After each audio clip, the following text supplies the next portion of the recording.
We have all the bloggers in the house. We have Book and the Prince, Book and the TV, Radio Simba, Baba TV. Thank you very much. And we want to Bunyoro TV, STV, Kabozi Kubi, UFTV, Moon TV, Galax FM, Holy Bees, Celeb Jazz, Urban TV, BTM, BBS. Wow, quite a number. And to all our celebrities, thank you for being a part of the relaunch of Yotv mobile. Bless. And King Michael, thank you for showing up. That is it from me, and till next time, ladies and gentlemen, legends, you've done a very amazing job. Looking forward. Bamuwadde Owaraga on the counts, so good job. Hey, good job, good job. Kaye, MTN, thank you so much, and bye for now on my side.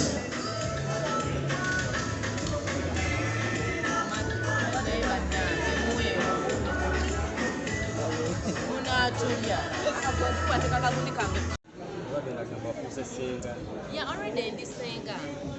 Because if I have capacity, this whole of Mumsad Yamiaki, and Basilimu Miake na Yoka.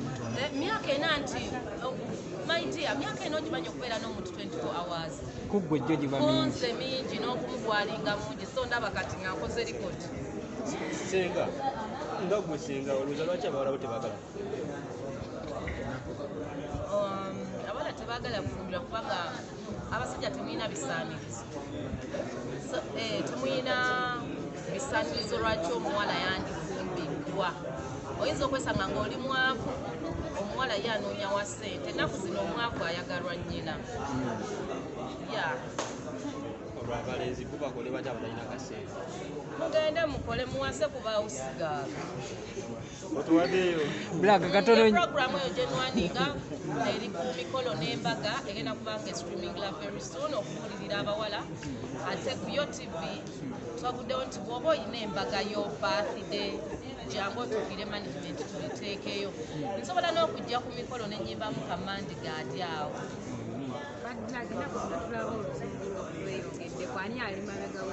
mukwano nasomera Namugongo Sonde mbawe ebyo byenjagala mulabe but I can speak blaga katono nnyo ku ayo nga tuvuddeyo ku app eno emabegako ina gundi initiative gye watandikako ey'okwagala okujja abawala ku street otuuseewa because I don't want to call them prostitutes, I call them sex workers. So the project nagiregisteringa bulungi nnyo eyina ekibiina and mpita abantu ku board okujja ngenda kuba nga ngironkinga mu kaseera ak'omumaaso awo akatali kawala naye nga gwe kyoba omanya kuliko abantu bangi ku board ngezaako okulaba nga bagenda kuganyibwamu bave ku kkubo wafunyeyo government official yena inakutuukira kuba project honorable speaker ali ku board executive director ali ku board owa KCC Pastor Bujinga ali ku board Pastor Bugemba ali ku board nina abantu bangi project government ngayo government wano government baina bateekawo emirimu gy'emikono owange tondisa akazindalo bateekawo emirimu gy'emikono okutunga njagala bayiga ebyalaani like ebyo craft yes black emabegako era still waliwo ebizibu byewalina ebiriwa omwali ebyennyumba n'ebirala wabimala ennyumba nasenguka omwaka mulamba emabega okyambuuza bintu bya mwaka mulamba emabega anti munayo gundi landiroodi yavaayo najja landiroodi wange tomumanyi yali abeera Canada kati wambuuza ku bintu nga tuli mu 2022 ng'agenda nakuggwako n'ombuuza ebintu bya last year anti abantu tebategeera gye byaggwera toyina kyombuuza va mu kamera. That is nonsense completely. You can't ask someone a year ago ebintu ebyatuukawo nga tuli mu 2022. You're not updated wetaaga ku updating a software. Anti bye twagala okwafudetinga leero. I'm not talking to something ekyaliwo omwaka ogwaggwa nakyogerako nekigwa ne 2022 eweddeko. So don't ask me nonsense. Oba tolina kyakunguuza tugambe ku ambassador bogenda bukumyawa Ndi willing actually buno kwa ambassador webansayiniza obwa Yotv ngenda kubanga tulina mu Yotv tulina company diaspora ngenda kubanga ntambula ngakubiriza bannayuganda okudownloadinga Yotv ngenda kubanga bannayuganda mbaagaza Yotv ekyo kyekibuuzo nokubya badambuuza nonsense kyokola nze basaagala mawulire. Imagine ombuzo otya ekintu eky'omwaka mulambe nga bigagigenda na myaka. Kalabira bisanye likujjuddeyo yogedde ku mwami. Mama daddy nkutumidde. Obugambo mikolo. Mukwano bampo. Ndi muwoobwe mu kisiibo nasiiba. Abasiraamu bababuulireko. Bali black anota tuita ku mikolo ogikweka naawe. It was private, family private ba. Kati ejiddako jadde nga muvudde ku egyo ejaffe bampo already ndi mufumbo. Ejaffe ffe banno bakyaliba balina okujja. Temuli ba mikwano bange, just you know me but we are not friends. Bad black awe nyini twagala twogere ku siru kubaawo yennyini ebiseera ebisinga obakuwa ambassadorship deals zino ozibeeramu wekka yo omwami omuleka walwaki omuleka nnyo emabega ne tumulaba ku TikTok kokka kitomuleta naye mu ambassadorship deals zino. Temustressing na musajja wange ndi wadde mukola kyenjagala bwe mbasaagala kuleeta mu public kibba abasajja kyajja abaluko abakuyibe mmindi kate banzibira musajja kyogamba tomwesiga otiboza wajja mubba omusajja ngeri yakatuula senior 16 no bad black kituufu oli mulya buto nedda bange mukulu ayo omusajja wasobola okubakira ku mukazi n'omatira n'ogwa mulavu it means mukulu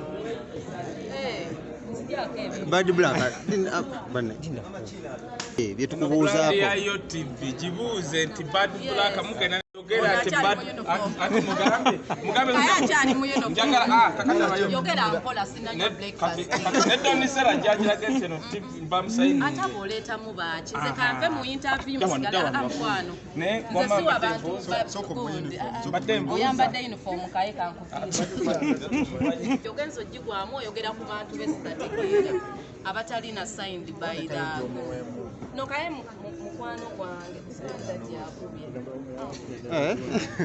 bad black dadi omulese wale otafumbye ka breakfast nga tonajja mubuze kaye mubuze bano basere kwa bakajja kamuleka munange bad black obadde okatonyanywa kwa breakfast omwami leero bwe bankola interview mbasagala kujoininga mu mannya g'abantu because sirina muntu gwendi naye mu lutalo so kati wenjogera ku gundi mba mu attention nze badde mugamba bajja n'abantu agenti company. If it's a Yotv, let's be here for Yotv. Abantu ba downloading Yotv bajagale. You know balabireko embaga, balabireko film, balabireko ennyimba. That's why we are ogenda kola program ki ku Yotv? Nze nkola ku mikundi ku mbaga. Nkola ku program y'embaga nga senga nakikubuuza dda naye your brain. Onokola ku bintu kyotagowinganga kosi tukolanga ku mbaga tokolanga ku mukolo sokola otya ebintu byotakolangako. Mukwano akitonteera ukitaawo bamusasudde people munyonyera bamusasudde ogambe tulanywa ka breakfast ate nga tukumanyidde okubanga omwami wakuleeta breakfast in bed leero teyaleese mugende eri webale kunyamba.